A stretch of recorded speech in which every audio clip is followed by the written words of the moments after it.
ہمارے سامنے پوسٹ گزری، وہ پوسٹ بھی ہم کوشش کرتے ہیں کہ آپ کو دکھا دیں اینڈ دین ہمارے ساتھ یہ اس وقت دیکھ بھی لیں آپ، ہماری اسکرین پر آپ کو نظر آ رہی ہے. انہوں نے بھی فوری طور پر اپنا جو بزنس ہے اس کو شفٹ کیا آن لائن سوشل میڈیا کے اوپر اینڈ دین اپنے بزنس کو کنٹینیو کیا. شیخ عمار ہمارے ساتھ موجود ہیں، تاجر ہیں، ان سے بھی بات کرتے ہیں. بہت شکریہ شیخ صاحب ہمیں جوائن کرنے کے لیے. سب سے پہلے تو یہ اتنا بڑا نقصان ہو گیا، اس کے بعد دوبارہ کھڑے ہونے کا حوصلہ جو ہے وہ کسی میں ہی ہوتا ہے، اور وہ ماشاءاللہ سے ہم آپ کے اندر دیکھ بھی رہے ہیں. سب سے پہلے تو یہ حوصلہ کہاں سے آیا ہے کہ آپ اس وقت بھی ڈٹ کر کھڑے ہوئے؟ میرا ایمان ہے، میرا اور اپنا دین ہی ہے کہ ہمیشہ پازیٹیو رہنا چاہیے، اور ہمیں اسلام سلامتی کا نام ہے. تو میں یہی کہوں گا کہ اللہ کی طرف سے قدرت ہے، آفات ہے، جو بھی ہے اس میں ہماری بہتری ہے. ہمیں یہی سوچیں گے، ہم جو سوچیں گے خدا ہمیں وہ دے گا. ہم خدا سے شکوہ کریں گے تو ہمارا بڑھے گا نہیں. اور میں آپ کو یہاں ایک بات بتاؤں کہ اگر آپ جتنا شکر ادا کرو گے اتنا آپ کی نعمت بڑھے گی. جتنا کفر کرو، شکر ہی نعمت کا راستہ ہے. جس نے شکر ادا کیا اس کو کبھی کم نہیں ہوا. اللہ نے ہمارے پہ امتحان ڈالا ہے تو ہمیں اس امتحان سے نکلنے کے لیے اس کا شکر ادا کرنا ہے کہ اس میں ہماری کوئی بہتری ہوگی. وقت میں بھی آپ جس طرح سے بات کر رہے ہیں، جس طرح سے اللہ کا شکر ہر حالت میں ادا کرنے کی بات کریں، میرے خیال سے بہت سارے لوگوں کو آپ سے اور آپ جیسے لوگوں سے سیکھنا چاہیے. شیخ صاحب یہ بتائے گا، کسٹمرز کا جو رد عمل ہے، جو رسپانس ہے، وہ آپ کو کس طرح کا مل رہا ہے اور سپورٹ کیسی مل رہی ہے، اور آپ ایکسپیکٹ کیا کر رہے تھے؟ الحمدللہ میں 7 سال کا تھا تب سے میں کاروبار کر رہا ہوں. میرے والد صاحب کا انتقال ہو گیا تھا، ساتھ میرا بھائی چھوٹا 1.5 سال کا تھا. آج ہم نے ہر طریقے سے، ہر محنت، ہر مزدوری کر کے آج اپنا نام بنایا ہے، اپنا برانڈ بنایا ہے. لوگ ہماری عزت کرتے ہیں، کراچی سے پشاور تک سب ہم کو جانتے ہیں، اور ہمارے لیے دعا گو ہے، ہم سے محبت کرتے ہیں اور ہماری عزت کرتے ہیں.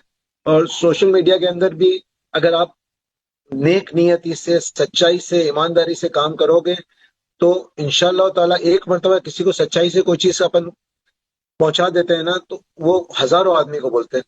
تو بس میں بھی سب کو، میرے ٹیم کو بھی یہی سمجھاتا ہوں، میں سچ بولنا ہے، حق بولنا ہے.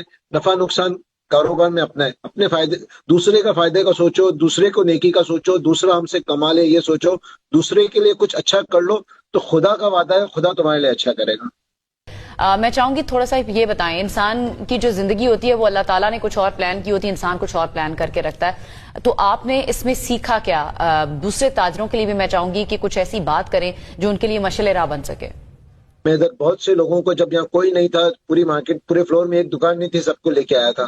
اگر آج میں ہمت ہار جاؤں گا اور میں اپنا یقین چھوڑ دوں گا تو میں دوسرے میرے کو دیکھ کے ہمت کر رہے ہیں. تو وہ بس ہمیں اسی ہمت کے ساتھ، اسی جذبے کے ساتھ کہ مجھے خود بھی کھڑا ہونا ہے اور دوسروں کو بھی ساتھ میں کھڑا ہونا ہے، اور میرے پاس اور کوئی چوائس نہیں ہے. مجھے سب کو لے کے چلنا ہے، اور میرے کو ہمیشہ ایک لینڈ مارک بن کے رہنا ہے کہ اللہ لیتا ہے تو وہ اس کو ٹرانسفارم کرتا ہے، اس سے چھینتا نہیں ہے. اس میں ہماری کوئی بھلائی ہوگی، کوئی خیر ہوگی. آج ہمارے میں بہت سے لوگ ہم میں موجود نہیں ہیں، مگر زندگی اور موت اس کے ہاتھ میں، جو بھی حالات ہو. کبھی کوئی بولتا ہے کہ ایکسیڈنٹ ہو گیا، کوئی بولتا ہے ڈاکٹر کی غلطی ہے، کوئی بولتا ہے کسی کی غلطی ہے. مگر زندگی اور رزق کا جو نظام ہے نا، میرا ایمان ہے کہ وہ خدا کے ہاتھ میں. اس یقین کے ساتھ ہمیں چلنا چاہیے کہ خدا کی قدرت کے بغیر کوئی کچھ نہیں کر سکتا، اور اس کے اندر ہماری کوئی بہتری ہوگی. ہم جتنا اچھا سوچیں گے، ہم بیک بینڈ میں اگر ہم برا سوچیں گے تو ہم آگے نہیں بڑھ سکیں گے. ہم اس کا شکر ادا کریں گے، اس کی نعمتوں کا شکر ادا کریں گے. یہ ہمارے ایمان کا حصہ ہے شیخ صاحب، لیکن بہت ریفریشنگ ہے آپ کے منہ سے ایک مرتبہ پھر سے یہ سننا، ایک ایسے شخص کے منہ سے جو شاید اپنی پوری متاع کو لٹا کر بیٹھا ہوا ہے، لیکن اس کے باوجود آپ کی پازیٹیوٹی دیکھ کے نا مجھے شرم آنا شروع ہو گئی کہ ہمیں ذرا سی کوئی تکلیف ہو تو ہم شکوہ شروع کر دیتے ہیں. دیکھیے شیخ صاحب، یہ بتائیے کہ ان لوگوں کو کوئی پیغام دینا چاہیں گے جو کسی نقصان یا ناکامی کے بعد ہمت ہار جاتے ہیں؟ جو بھی یہ امتحان کے اندر ہے، جن کی روزی کا سوال ہے، جو ہمت ہار گئے. ہم نے ابھی کووڈ بھی دیکھا ہے اپنی زندگی کے اندر. ہمیں دوسرا راستہ تلاش کرنا ہے، اور میں واپس سب سے بولوں گا کہ شکر کرنے سے نعمت بڑھتی ہے. مولا علی کا قول ہے کہ جس نے شکر کیا ہے اس کو کبھی کچھ ختم نہیں ہوا. تو میں سب سے یہ بولتا ہوں کہ آج ہم میں جو نہیں ہے، میں سب سے پہلے ان کے گھر والوں کو بولتا ہوں کہ وہ صبر کرے، شکر کرے، اور اس میں دوسری راستہ نکالے گا. اللہ تعالیٰ رزق دینے والا ہے، چوٹی سے لے کے ہاتھی تک. تو سب کو رزق کا وعدہ اس کا ہے، مگر ہمیں اس کی ذات پر یا یقین رکھنا ہے اور اس پہ بھروسہ رکھنا ہے. وہ کہاں سے کس طرح سے کہاں سے ہم کو رزق دے گا یہ ہمارے بس میں نہیں ہے، ہماری سوچ میں نہیں ہے، مگر ہماری نیت جتنی صاف ہوگی اللہ تعالیٰ ہم کو اتنی برکت دے گا۔ کچھ بھی نہیں ہے، کچھ بھی نہیں ہے۔ ہم جب دنیا میں آئے تھے ہمارے پاس کیا تھا؟ ننگے آئے تھے، اور جائیں گے تو بھی کیا ہوگا؟ آج اس کی امانت تھی، اس نے لے لیے، اور ہمارے نصیب میں ہوگا تو وہ بہت زیادہ دے گا۔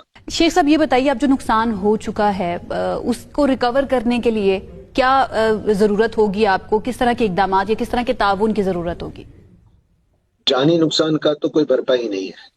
جن کی جان گئی ہے، جو شہید ہوئے ہیں، بالکل جو کسی کو بچاتے ہوئے شہید ہوئے ہیں، جو اپنی وفاداری کرتے ہوئے چلے گئے ہیں، یا جو ہوئے، میں واپس پہلے بھی کہہ چکا کہ زندگی اللہ تعالیٰ کی امانت ہے، کوئی نہ کوئی بہانہ بنتی ہے۔ ان کو خدا بہت بہت بہت بہت سب، ان کے جو قرابت دار ہے، ان کے جو اہل خانہ ہے، خود اللہ تعالیٰ ان کو صبر جمیل عطا فرمائے، آمین۔ ان کو اللہ کے نظام کے اوپر یقین رکھنے کا موقع فرمائے، اور جو گزر گئے ان کو اس دنیا میں تو وہ خیر کے اندر تھے، آخرت میں بھی ان کے درجات بہت بہت بہت زیادہ بلند فرمائے، ان کے ساری کی ساری نیکیوں کو ہزاروں ہزارہ گناہ کر کے خدا قبول کرے، اور ان کے کوئی خطا ہو، کوئی گناہ ہو تو ہرگز پروردگار ان پہ نظر نہیں کرے۔ ان کے یہ تو فانی دنیا ہے، جو ابدی دنیا میں گئے وہاں ان کے درجات بہت بہت ان کو مغفرت کر کے بہت اور بہت زیادہ بلند کریں۔ ان کے لیے یہی پیغام ہے، اور یہی بہت خوشی ہوئی شیخ عمار صاحب، آپ اللہ کی رضا میں راضی ہو رہے ہیں اور اللہ نے آپ کے لیے جو فیصلہ کیا اس کو قبول کر رہے ہیں۔ یہ بڑا مشکل وقت ہوتا ہے، کچھ بھی جذباتی لمحات ہوتے ہیں، کچھ بھی آپ سوچ رہے ہوتے ہیں، یا دوسروں کے بارے میں بات کر رہے ہوتے ہیں، یا اپنے بارے میں اپنے دکھ کا اظہار جن الفاظ میں کر رہے ہوتے ہیں آپ کو سمجھ نہیں آ رہی ہوتی، لیکن آپ کو اللہ تعالیٰ نے بڑی ہمت دی ہے جس طرح سے سنبھل کے آپ بات کر رہے ہیں، اور ظاہر ہے جن کا جانی نقصان ہوا ہے اس کا تو کوئی بھرپائی کر نہیں پائے گا، لیکن اللہ کی رضا میں راضی ہو کے ہی چلنا۔ حضرت علی کا قول ہے کہ میں نے اپنے ارادوں کے ٹوٹنے سے خدا کو پہچانا ہے۔